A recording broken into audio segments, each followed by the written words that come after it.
With inflation, rents, and property prices at an all-time high, I know some people are wondering, how can I invest in real estate and take advantage of this market and make money in real estate?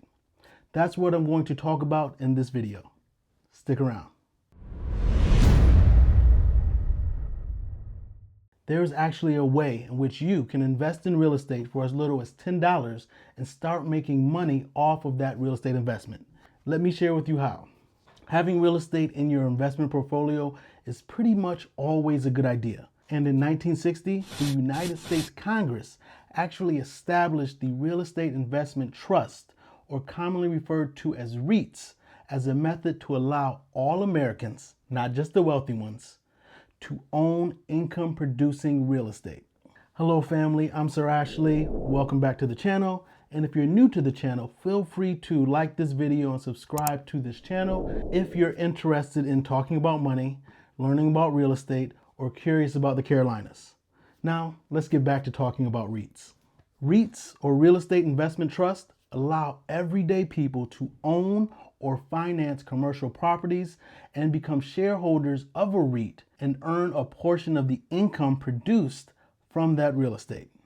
REITs are becoming an increasingly popular addition to most portfolios, especially to a lot of Gen Xers and millennials. So let's go a bit in depth about what a REIT is and what a REIT is not. A real estate investment trust is a company that owns a portfolio of commercial real estate. There are public and private REITs, and the public ones are traded on the open market and available to the public, you and I, to buy shares in them. The shareholders of a REIT earn a portion of the income produced through that real estate investment. And this is why I absolutely love passive real estate investing. You get to earn income through the investment without having to go out and hunt for a deal or buy and finance the property all by yourself. The REIT industry as a whole is quite diverse, and there are hundreds of REITs to choose from when you're looking to buy a REIT. You can buy a share of a singular REIT, or you can buy into REIT ETFs. And there's a lot of different asset types that REITs can invest in. Some of these property types or asset types are offices, shopping centers, hotels, apartments, tech facilities, and healthcare buildings. Now, while REITs may own properties in different asset classes, there are really only three main types of REITs: equity REITs, mortgage REITs, and hybrid REITs. Equity REITs derive most of their revenue, their income, from rents on those properties. And mortgage REITs may finance both residential and commercial properties and earn their income or revenue through the interest in that mortgage. And a hybrid REIT is just that. They do both equity and mortgage REITs. According to the IRS, REITs are required to have several things, but the major things that all REITs must do are as follows. Number one, they require that the company to have at least 100 shareholders after its first year of existence. The second requirement for a REIT is that no more than 50% of the shares are held by 5 or fewer individuals. The next requirement is that the company must be managed by 1 or more trustees or directors. And the fourth biggest requirement for a REIT, in my opinion, and perhaps what makes it so attractive, is that the REIT must give out 90% of the REIT's annual taxable income to its shareholders as dividends. Remember, I said earlier, REITs get their income from rents, mortgage interest, or a hybrid of the two. So if you're going to invest in specific REITs, it's important that you do your research on that REIT in order to see what their taxable income is and how much they have paid in dividends to their shareholders in the past. Now, the key indicator when investing in a REIT is looking at their taxable income, because a REIT may be huge and bring in millions and millions of dollars, but after it pays its employees and getting its write-offs, their taxable income may be relatively small. So you want to make sure that you're paying attention to their taxable income and looking at past performance regarding how much dividends they have paid their shareholders. But once you find an excellent REIT to invest in, it can be such a powerful tool in a financial vehicle because they are required to pay 90% of their taxable income back to you, the shareholders. So if you ask any active investor, what is the worst part about owning real estate? And they will tell you without hesitation that it will be the day-to-day upkeep and managing of the tenants or property managers. But when you own part of a REIT or have shares in a REIT, you personally do not have to worry about tenants or about property managers that you have to oversee and make sure that they aren't taking advantage of you. You can simply buy the shares of that REIT on the open market and take advantage of investing in real estate passively. Family, buying a good REIT or REIT ETF is the best of both worlds. You have a low barrier of entry, meaning unlike traditional real estate, you don't need a lot of money for a down payment on an investment property. And you don't have to have good or excellent credit, and you don't have to deal, I'm speaking from personal experience, you do not have to deal with problem tenants or problem property managers. But you do get to share in the profits which the property produces. The income generated from a REIT is usually very reliable and it comes in quarterly. Now, usually the property that a REIT owns is commercial property, and commercial tenants usually sign long-term leases. Think about your local outlet mall. I'm in Charlotte and there is a Carolina premium outlet that's about 5 to 10 minutes away from me, and it is always packed on the weekend. Now, that Carolina premium outlet mall is owned by Simon Property Group. Now, the Simon Property Group is a REIT. So instead of just shopping at that outlet mall, you can own a part of that outlet mall and have it pay you quarterly.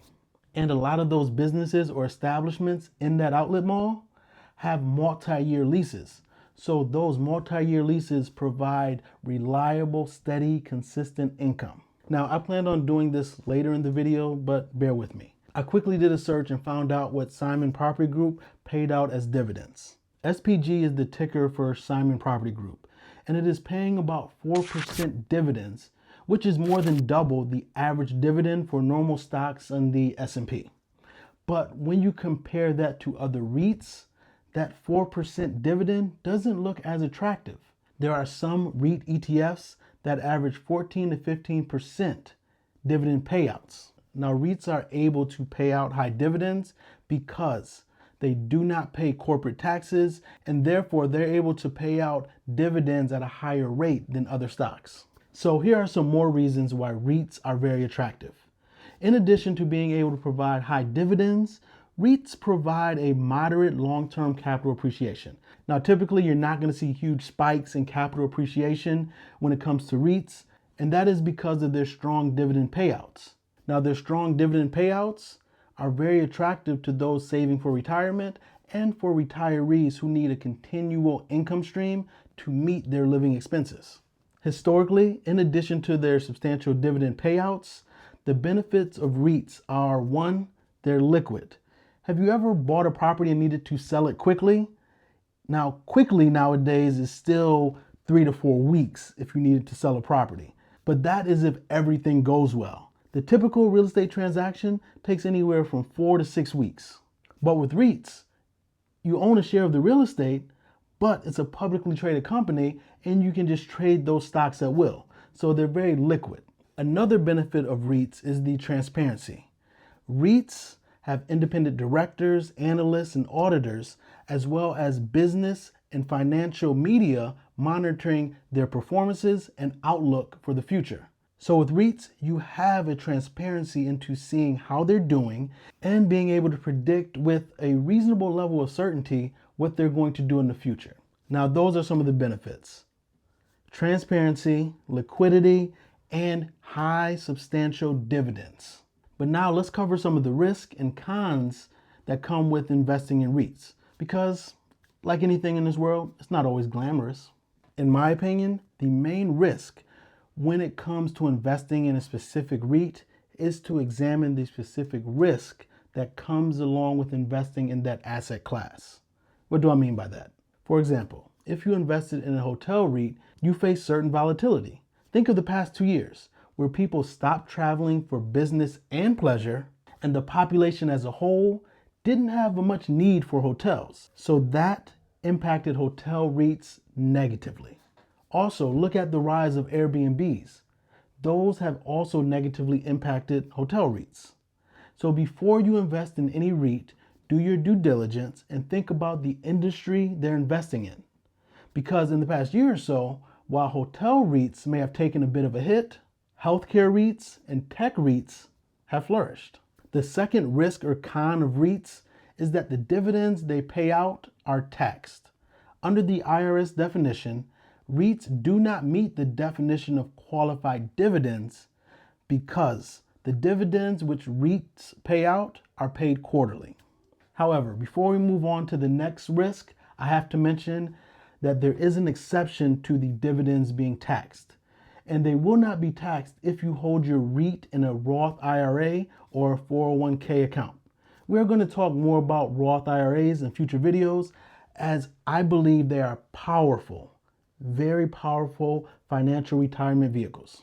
Another risk of owning REITs is that appreciation will be stunted or limited. But the reason why REITs appreciation will be limited or stunted is because they're paying back such high dividends to its shareholders.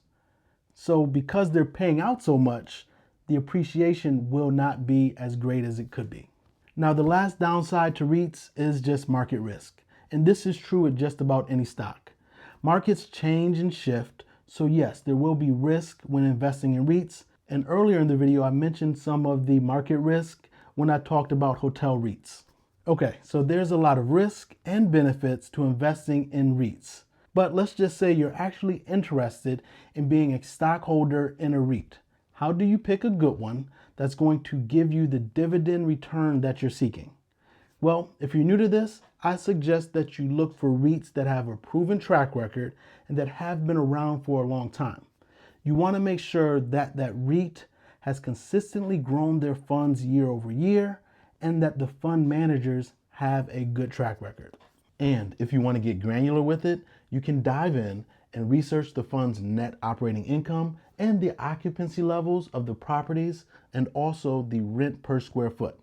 But I don't do that, and I know the majority of the people aren't going to do that.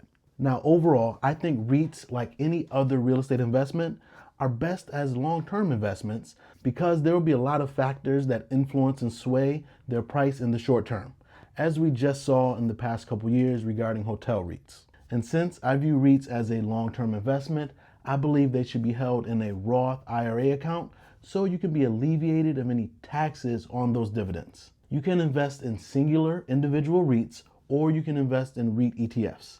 For the beginner, I suggest you look at REIT ETFs because you're better diversified against risk. So if you're looking to invest in real estate with as little as $1,000, $100, or even $10, and want to get anywhere from 4 to 15% return, you can accomplish that through buying REITs.